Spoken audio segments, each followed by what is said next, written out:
سيئات أعمالنا من يهده الله فلا مضل له ومن يضلل فلا هادي له أشهد أن لا إله إلا الله وحده لا شريك له وأشهد أن محمدا عبده ورسوله أما بعد قال تعالى في القرآن الكريم أعوذ بالله من الشيطان الرجيم وإذ قال ربك للملائكة إني جاعل في الأرض خليفة قالوا أتجعل فيها من يفسد ويسفك الدماء ونحن نسبح بحمدك ونقدس لك Qala inni ma la ta'lamun.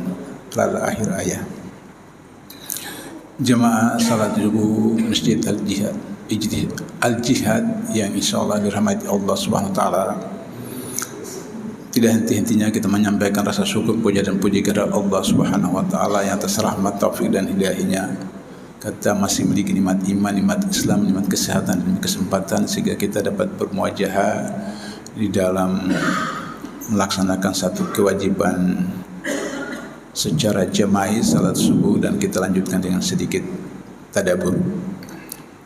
Tidak lupa salawat dan salam kepada junjungan kita Nabi Muhammad sallallahu alaihi wasallam, keluarga, sahabat, tabi'in, tabi'in sampai kepada kita sekalian.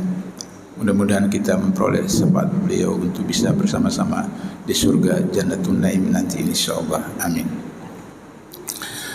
Tema yang kita coba diskusikan pagi ini adalah tanggung jawab kehalifaan menuju Indonesia Berkah 2045. Kenapa 2045? Karena 2045 itu tahun emas Indonesia. Cukup 100 tahun usia Indonesia. Dan dalam salah satu hadis kata Rasulullah, setiap 100 tahun Allah mengirim seorang mujahid. Subjektif kita sebagai umat Islam terbesar di dunia bahwa itu lahir dari Indonesia. Kalau kita mengikuti ketentuan-ketentuan Allah dan Rasulnya. Tapi kalau jika tidak, maka juga tidak di Indonesia. Mungkin di Afghanistan, mungkin di Inggris bisa, karena hari ini sudah 50% wali kota di Inggris Muslim. 50% wali kota di Inggris sekarang Muslim. Bisa juga Perancis, karena 5 tahun yang lalu iftar terpanjang di dunia itu di kota Paris. Sekian kilometer iftar. Tetapi sebagai umat terbesar di dunia, umat Islamnya, maka kemudian diharapkan itu dari kita. Persoalannya adalah khalifah itu apa? Khalifah dalam bahasa sederhana adalah pemimpin pada diri sendiri. Di rumah tangga dia khalifah bagi keluarganya, di RT, di RW, kelurahan, kecamatan, kabupaten, provinsi, negara. Karena itu maka khalifah itu bisa raja, bisa sultan, bisa presiden. Sehingga dengan demikian maka kita manusia itu adalah makhluk yang terhormat, tertinggi derajatnya dari seluruh makhluk Allah. Malaikat di bawah derajat kita. Karena dalam surat Al-Baqarah ayat 30 yang saya bacakan mukadimah tadi, ketika Allah berfirman kepada para malaikat, akan aku ciptakan khalifah di muka bumi. Maka kemudian kalau kita lihat dalam tafsir liberal, disebutkan bahwa malaikat kemudian komplain, protes. Kenapa engkau ciptakan makhluk yang akan menumpahkan darah? Tapi kalau terjemahan Salafi misalnya, atau katakanlah Ibnu Katsir misalnya, maka di sana disebutkan bahwa malaikat bukan komplain, malaikat bukan protes, tapi malaikat tabayun, mengklarifikasi. Kenapa? Karena dalam ayat itu Allah tidak sebutkan khalifah itu bentuknya seperti apa.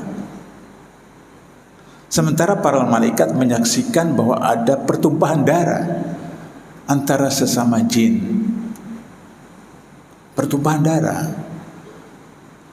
Ada pertumpahan darah antara dinosaur dengan dinosaur. Karena dalam penciptaan alam semesta, maka semua selesai dulu,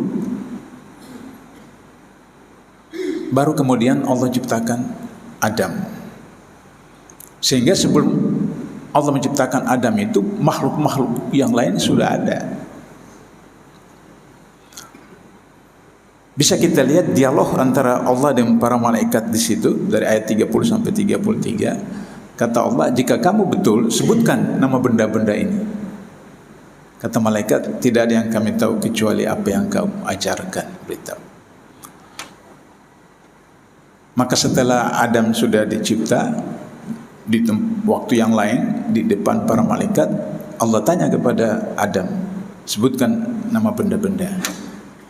Maka Adam kemudian mengatakan batu, besi, kayu, pohon, tanah, dan seterusnya. Jadi esensi ilmu dalam Islam itu ada ilmu lingkungan, environment knowledge, ilmu lingkungan. Karena yang pertama ditanya Allah kepada Adam adalah menyebutkan nama benda-benda. Sehingga dalam salah satu sabda kata Rasulullah, setiap bayi lahir dalam keadaan Islam. Dalam keadaan Islam. Dia anak orang Hindu, dia anak orang Buddha, dia anak orang komunis, dia anak orang Yahudi, Nasrani, Islam. Bayi itu Islam. Bayi itu Islam. Kemudian kedua orang tuanya, kata Rasulullah, yang menjadikan dia Yahudi, Nasrani atau Majusi. Jadi orang tua itu representasi dari kampung, dari lingkungan. Nah, sehingga jika orang tuanya, ibunya, bapaknya, kakeknya, neneknya, abangnya, kakaknya menciptakan kondisi lingkungan yang kondusif sehingga dia menjadi seorang anak soleh dan soleha, maka dia kemudian menjadi seorang muslim atau muslimah yang takwa. Jika tidak, maka kemudian dia bisa jadi Yahudi, Nasrani atau Majusi. Beberapa tahun yang lalu, ada tahun 80-an kalau tidak salah, sebelum saya hijrah ke Malaysia, ada sinetron yang menggambarkan anak seorang soleh soleha dipelihara oleh seorang pelacur. Maka anak itu kemudian jadi pelacur. Sebaliknya anak seorang pelacur kemudian dari bayi dipelihara oleh seorang soleh dan soleha, maka anak itu menjadi soleh soleha. Jadi faktor lingkungan itu sangat dominan, sangat dominan. Sehingga dengan begitu, maka kemudian khalifah, lantas yang dipimpin itu apa? Keluarganya keluarga Islam, kecamatan, kabupaten, provinsi, negara. Itulah yang dalam bahasa Arab disebut dengan khilafah. Jika khilafah itu berdasarkan Al-Quran dan Sunnah disebut khilafah Islam. Kalau khilafah itu tidak berdasarkan Al-Quran dan Sunnah disebut khilafah sekuler. Sekarang itu ada satu khilafah di dunia, itu adalah khilafah Vatikan. Vatikan itu punya kedutaan di seluruh dunia, termasuk Indonesia, dan Indonesia punya dubes di Vatikan. Itu khilafah Vatikan. Bedanya dengan khilafah Islam, dia tidak berdasarkan Al-Quran dan Sunnah, sedangkan khilafah Islam berdasarkan Al-Quran dan Sunnah. Yang kedua, Vatikan itu hanya persoalan-persoalan ritual, spiritual, vertikal, sedangkan khilafah Islam meliputi semua aspek kehidupan, vertikal, horizontal, diagonal. Itu perbedaan. Jadi kalau orang mempersoalkan khilafah Islam, kenapa tidak mempersoalkan khilafah Vatikan? Saya tidak masuk dalam perdebatan itu. Saya hanya mau menjelaskan tentang kualifikasi seorang khalifah, tanggung jawab kekhalifahan itu. Ketika kita melepaskan tanggung jawab kita sebagai seorang suami,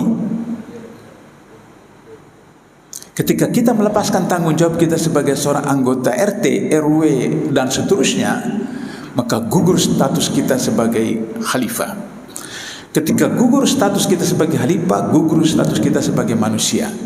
Ketika gugur status kita sebagai manusia, maka status kita adalah hewan. Bahkan di ayat disebutkan lebih rendah lagi dari hewan.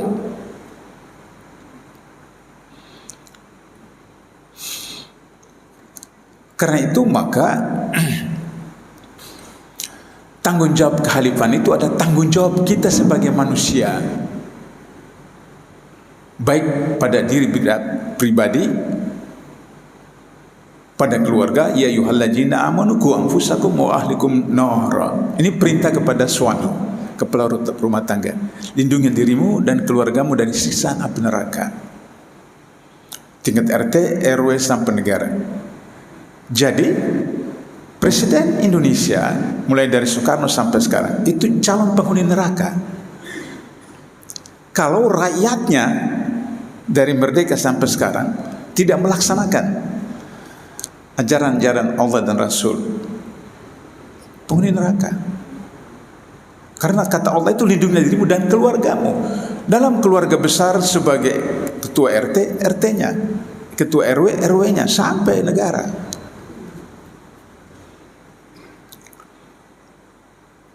Karena itulah maka kata Rasulullah, jihad yang terbesar adalah menyampaikan kebenaran di depan penguasa yang zalim.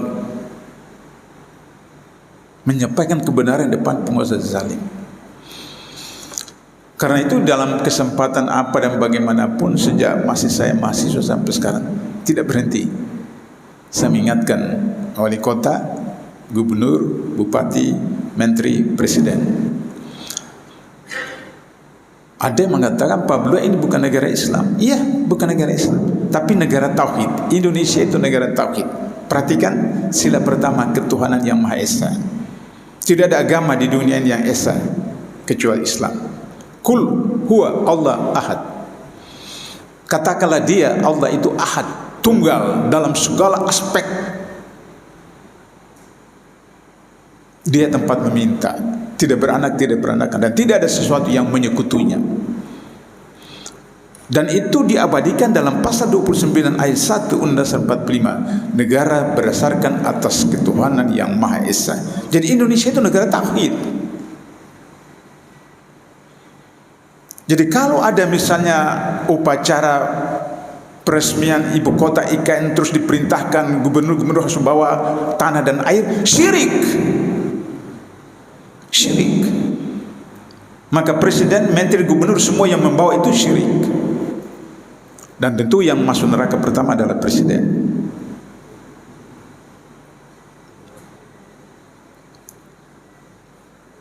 Ayat kedua dari pasal 29, negara menjamin kebebasan setiap negara untuk memeluk agama dan melaksanakan ajaran agama dan syariatnya itu.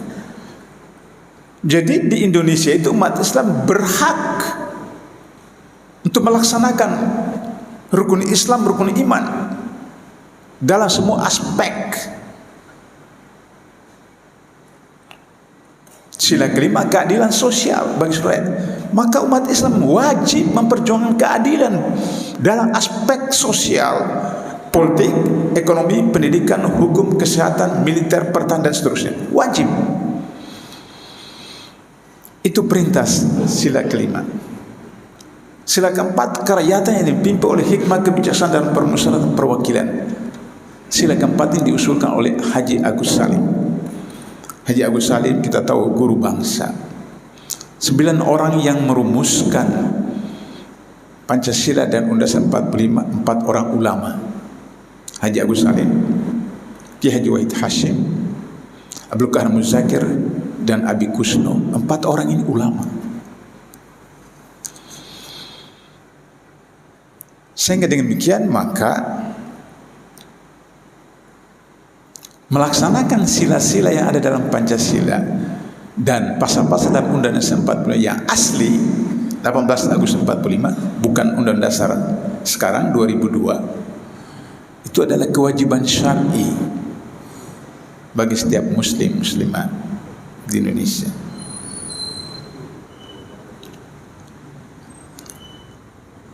Sekarang kenapa harus Indonesia berkah? Karena keberkahan itu entry point untuk bisa kita memperoleh ridha Allah. Inna sholati wa nusuki wa mahyaya wa mamati lillahi rabbil alamin. Ridha Allah sesuatu yang abstrak, tidak bisa dimatematikan, tidak bisa dikuantifikasi. Hanya Allah yang tahu kita diridai atau tidak. Apakah sholat kita tadi, kemarin dan seterusnya diridai Allah? Belum tentu. Karena dalam ayat kata Allah, failin musallin, neraka wai bagi orang yang sholat. Loh, kok neraka wai bagi orang yang sholat? Padahal di ayat lain kata Allah, inna sholata tanha anil fahsyai wal munkar. Sholat itu mencegah seorang dari pekerjaan keji dan munkar. Tapi kenapa di ayat ini disebutkan neraka wai, neraka paling bawah bagi orang sholat? Karena sholatnya tidak khusyuk, sholatnya tidak ikhlas, sholatnya tidak betul-betul mengharapkan ridha Allah. Alhamdulillah subuh ini saya bahagia sekali karena saya sholat di mana imamnya tadi betul-betul tumanina. Salah satu syarat sholat diterima adalah khusyuk. Salah satu ciri tanda khusyuk itu adalah tumanina. Tumanina adalah gerakan sholat itu tidak boleh seperti ayam cocok jagung. Dalam riwayat kita tahu hadis yang panjang tentang bagaimana seorang sahabat yang masuk salat sunat masjid, setelah salam kata Rasulullah, kamu sholat lagi? Belum sholat. Beliau sholat lagi, sudah itu kamu belum sholat, sampai 3 kali. Maka kata sahabat, ya Rasulullah saya sudah tidak tahu lagi bagaimana cara. Maka Rasulullah menjelaskan, hadisnya panjang yang kita sudah tahu itu. Ketika kami ruku sampai seluruh sendi-sendimu pada posisinya, dimana ketika ruku dikasih air gelas di atas itu tidak tumpah. Dan para sahabat menghitung ruku, tegak, sujud itu sama dengan bacaan satu Al-Fatihah. Bacaan satu Al-Fatihah. Jadi kalau orang Arab itu baca cepat, maka kalau satu bacaan Al-Fatihah itu 9 sampai 10 kali. Subhanallahim, subhanallahim, subhanallahim. 9 sampai 10 kali. Tidak ada hadis yang mengatakan 3 kali. Minimal 3 kali. Itu tumanina. Tumanina. Tumanina itu menunjukkan tentang syarat untuk khusyuk. Nah, jadi oleh karena itu maka ridha Allah itulah yang kemudian merupakan tiket untuk mendapatkan barakah. Untuk dengan itu bisa masuk surga. Baik, dalam 20 menit terakhir, 15 menit terakhir saya jelaskan kualifikasi khalifah. Syarat indikator seorang khalifah itu bagaimana? Seorang kepala rumah tangga itu bagaimana? Seorang RT, RW, camat, bupati, wali kota, gubernur, presiden itu gimana? Yang pertama, tauhid vision, wawasan ketauhidan. Harus punya wawasan ketauhidan yang kokoh. Seorang Arab Badui datang ke Rasulullah, kemudian mengatakan, beritahu saya satu kalimat yang dengan itu saya tidak bertanya lagi kepada orang lain. Kata Rasulullah, kul asyhadu an la ilaha illallah wa asyhadu anna muhammadar rasulullah tsumma istaqim.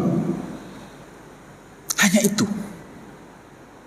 Katakanlah, aku bersaksi bahwa tidak ada ilah yang disembah kecuali Allah, dan bersaksilah Muhammad adalah Rasulullah. Tsumma istaqim. Kemudian istiqomah, konsisten. Arab Badui itu memahami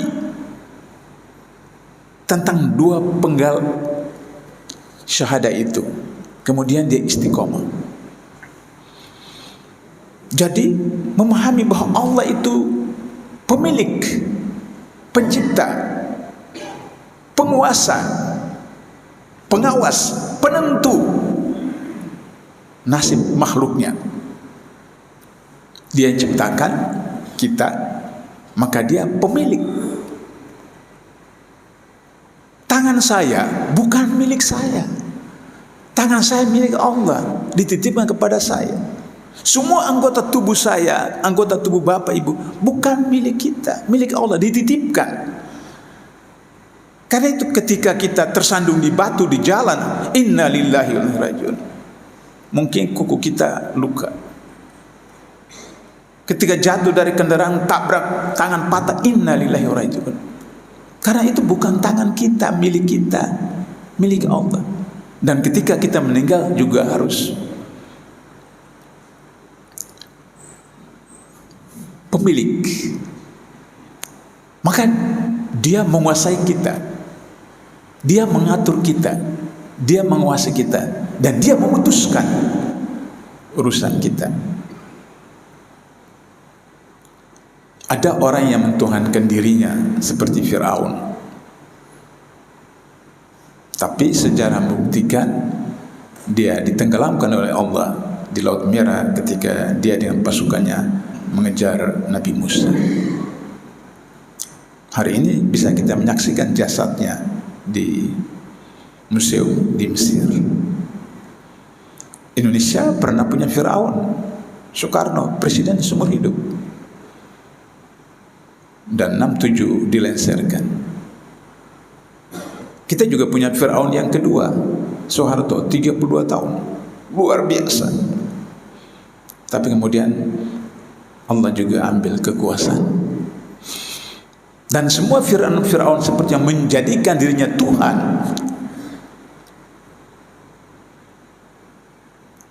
akan hancur. Karena itu ketauhidan itu yang pertama. Visi ketauhidan. Itulah sebabnya tadi saya katakan 4 orang dari 9 orang itu ulama menyusun Pancasila 1945 itu pertama dengan tauhid. Yang kedua, knowledge vision, wawasan keilmuan. Wawasan keilmuan.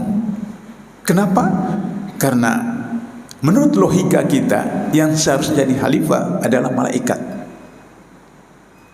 Tapi Allah tidak tunjuk malaikat, tapi tunjuk Adam.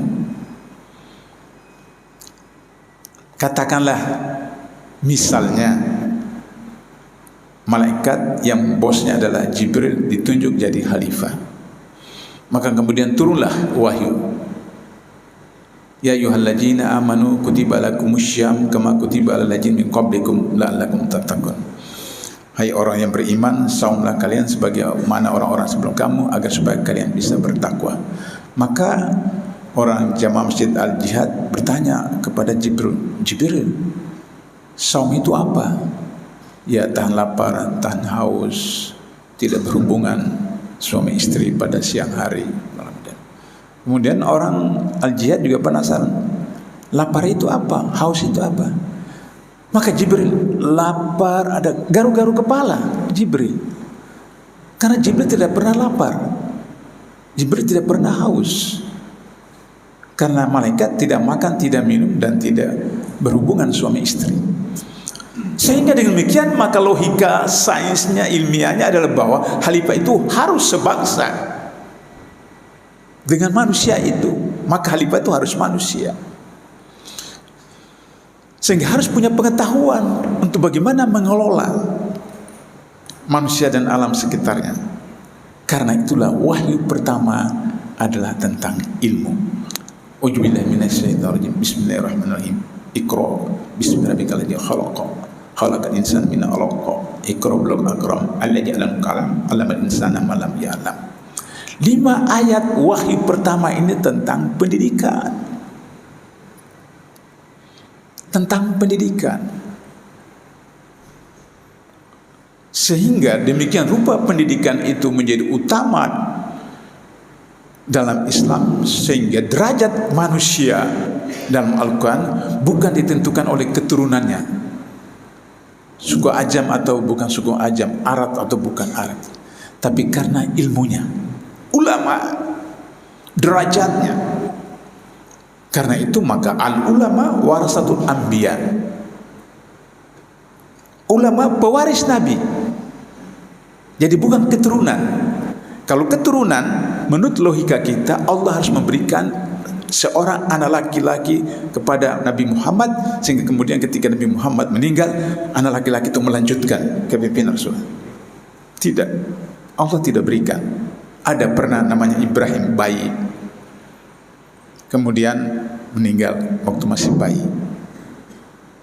Kemudian Nabi menangis.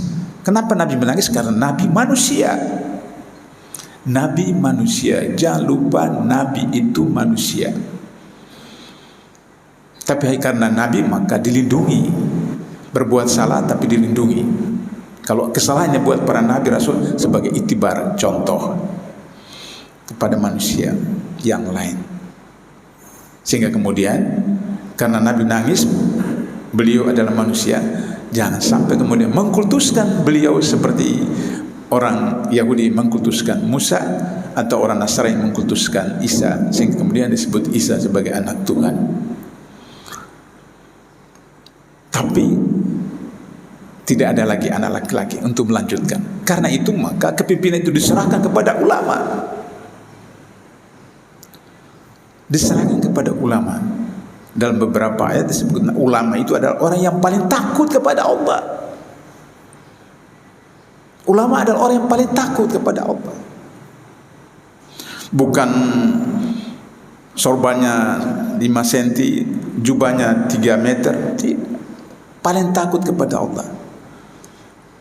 Jadi kalau ada kiai yang menggunakan kedudukannya untuk memberikan rekomendasi kepada pemerintah menggunakan dana haji untuk membangun infrastruktur, apakah itu ulama? Atau ada kiai yang mengatakan bahwa vaksin A, vaksin B, vaksin C itu mengandung babi, tapi karena darurat bisa digunakan. Apakah itu ulama? Alasan darurat. Darurat itu dalam tafsir Al-Quran terhadap babi, di tengah hutan tidak ada sesuatu yang lain yang kalau tidak dimakan daging babi itu mati, maka dibenarkan pada waktu itu, tapi tidak boleh dibawa jadi bekal, pergi cari. Itu darurat.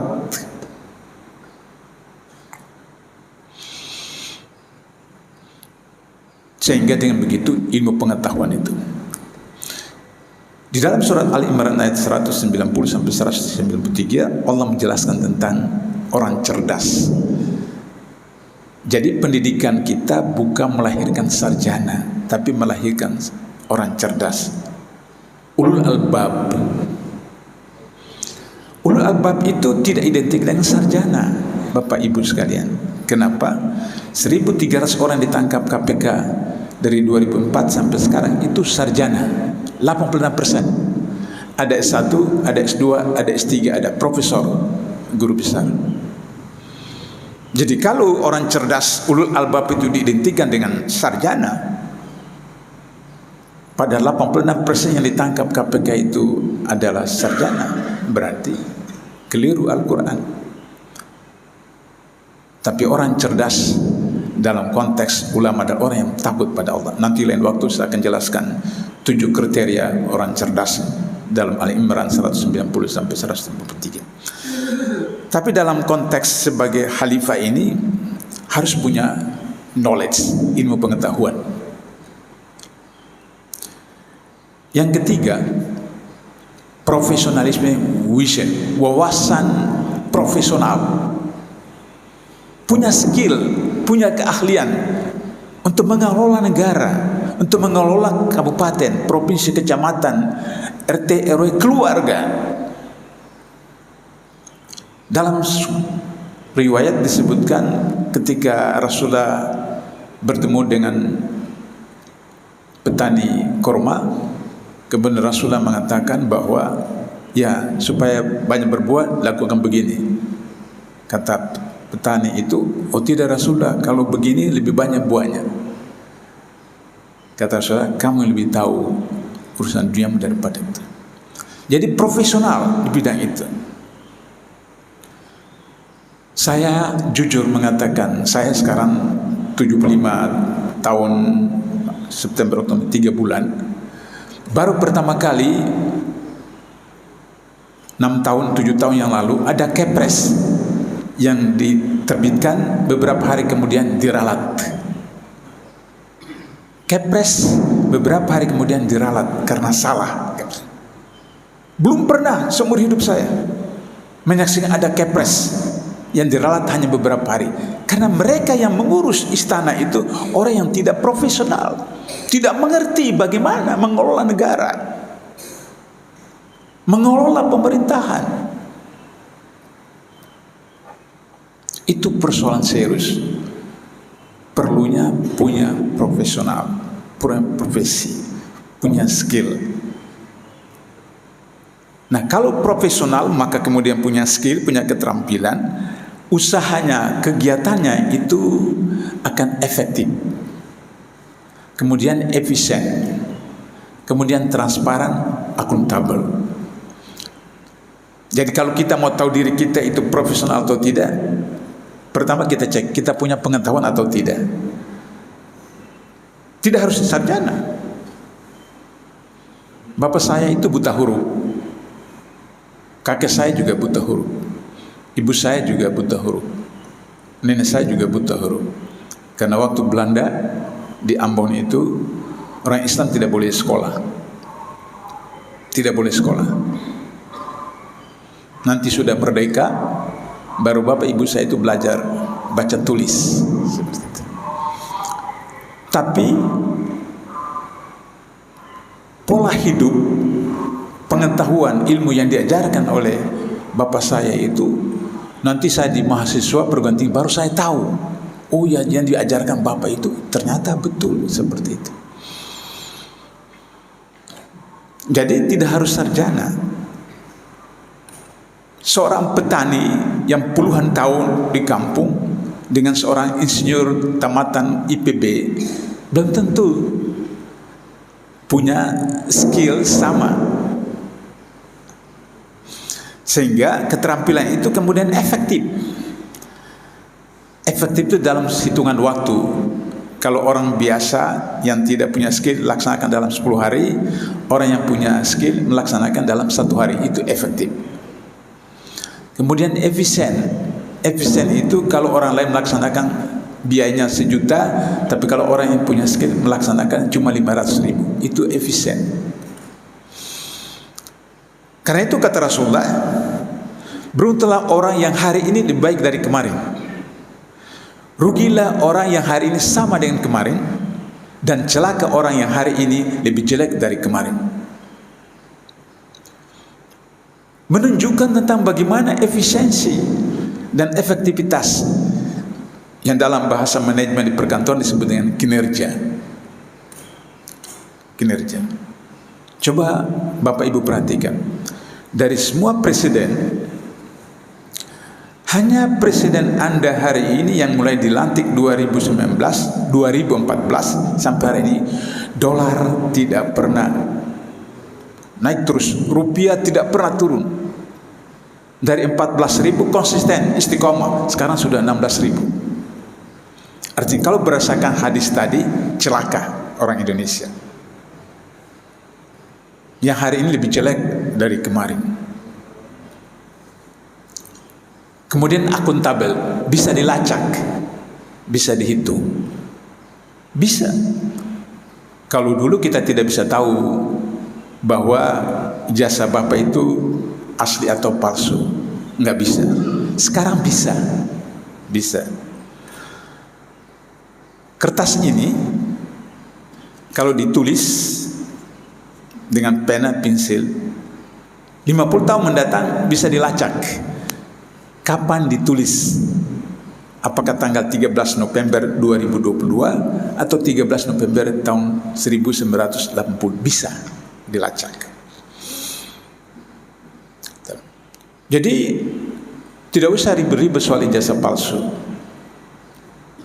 Nanti selesai pergantian kemudian dibawa ke laboratorium, diperiksa, akan ditahu ijazah itu palsu atau asli. Jadi tidak usah ribut-ribut, karena kemajuan sains teknologi bisa seperti itu. Jadi karena itu maka akuntabel. Yang ketiga adalah dedication vision. Yang keempat, dedication vision, wawasan pengabdian. Seorang khalifah itu harus punya wawasan pengabdian. Sebagai suami, sebagai RT, RW, camat, sampai pengabdian. Wa ma khalaqtul jinna wal ins illa liya'budun. Dan tidak akan menjadikan jin dan manusia kecuali mengabdi kepada kata Allah. Pengabdian. Pengabdian itulah sehingga kemudian Umar pada satu malam mengunjungi masyarakat kota Madinah, dan sampai di tepi kota Madinah mendengar ada seorang anak yang nangis. Kemudian Umar mendekati pondok itu, gubuk itu. Lihat ada seorang ibu dengan anaknya yang lagi menangis. Kemudian Umar minta permisi masuk. Kenapa anaknya? Kan waktu itu tidak ada TV, surat kabar, majalah. Jadi orang tidak kenal khalifah itu, kecuali yang biasa di masjid sholat. Oh, anak saya ini belum makan dari pagi tadi. Lantas apa yang kamu masak? Saya masak batu. Ibu itu merebus batu. Loh, kenapa rebus batu? Supaya anak saya ini lihat bahwa ada sesuatu yang dimasak, sehingga dia mengharapkan akan makan, sehingga kemudian dia tertidur. Dia masak batu. Maka Umar langsung, kalau dalam bahasa kita, lari terbirbit ke Baitul Mal, gudang, ambil daging dengan gandum, pikul sendiri. Pembantu mengatakan mau saya pikul, dia bilang tidak, ini kewajiban saya, karena kesalahan saya, ada warga negara yang seperti itu. Pikul bawa. Wawasan pengabdian. Jadi jangan seperti misalnya Pak Lurah, Pak Camat, Bupati datang ke kampung, kemudian bawa TV, kemudian disyuting, kemudian dari mobil uang dilempar kepada masa, bukan itu. Tapi kesadaran yang akan dipertanggungjawabkan di akhirat kelak. Wawasan pengabdian. Kemudian yang terakhir, the future vision, wawasan masa depan. Untuk Indonesia 2045, tapi dalam Islam tidak. Dalam Islam dunia akhirat, wawasan dunia akhirat. Karena itu maka doa yang populer, doa sapu jagad kita adalah Rabbana atina fid dunya hasanah wa fil akhirati hasanah wa qina adzaban. Kebahagiaan di dunia dan kebahagiaan di akhirat. Untuk apa bahagia di dunia? Di akhirat masuk neraka. Tentu saja yang ideal adalah bahagia di dunia juga bahagia di akhirat. Kalau seorang ketua RT, kepala rumah tangga, camat, bupati, gubernur, wali kota, sampai presiden punya wawasan seperti itu, insya Allah dia menjadi pemimpin yang adil. Dan kata Rasulullah, salah satu dari beberapa orang yang doanya tidak ditolak oleh Allah, yaitu orang yang saum sampai iftar berbuka, orang yang dianiaya, dan pemimpin yang adil. Pemimpin yang adil, doanya tidak ditolak. Jadi kita mau lihat bahwa Pak RT kita, Pak RW kita, camat kita, gubernur, bupati, wali kota ada tidak, kita lihat saja. Hari ini ada 7 provinsi yang dilanda banjir, tanah longsor, rumah tenggelam. Aceh, Jawa Tengah, Jawa Timur, Bali, Sulawesi Selatan, Sulawesi Barat. Sekian puluh orang meninggal, ratusan rumah yang tenggelam, dan seterusnya. Padahal setiap waktu di mana-mana di masjid orang sholat dan orang berdoa. Tapi bagaimana kemudian pemimpinnya? Kalau pemimpinnya tidak adil, maka doanya tidak diterima. akhirnya, supaya ada banyak waktu untuk diskusi, saya ingin akhiri bahwa untuk menjalankan fungsi kekhalifahan kita, pertama ibda' binafsi, kata Rasulullah. Mulai dari diri kita sendiri. Bagaimana sholat kita, bagaimana saum kita, bagaimana perhatian kepada anak istri kita, perhatian kepada tetangga dan seterusnya. Jangan kemudian kita perintah tapi kita tidak laksanakan. Kabura maqtan in la yamtaqulu ma la taqulu. Murka Allah bagi orang yang mengatakan sesuatu tapi tidak melaksanakan. Sehingga suami kepala rumah tangga itu ada teladan kepada keluarganya, RT teladan kepada warganya, RW teladan, dan seterusnya. Baru kemudian keluarga.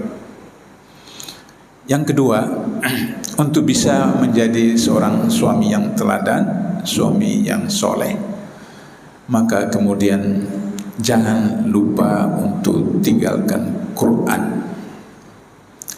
Bergaulah dengan Quran 24 hours. Paling tidak setiap selesai sholat, baca beberapa ayat, satu ayat atau satu halaman pada waktu sholat 5 waktu. Kalau zaman modern sekarang tidak perlu bawa mushaf Quran, cukup bawa HP. Di dalam HP ada Quran, di jalan bisa seperti itu.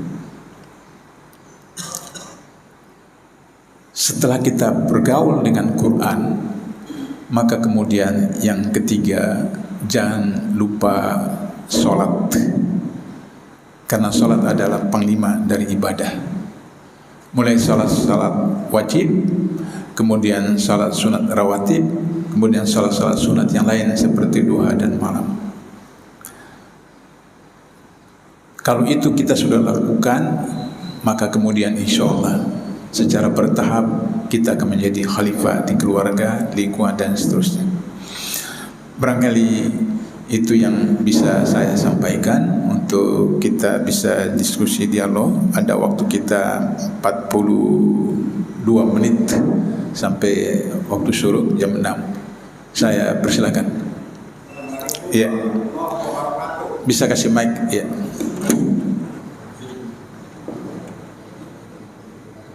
Nama saya Pak Suherman, ingin bertanya Ustaz.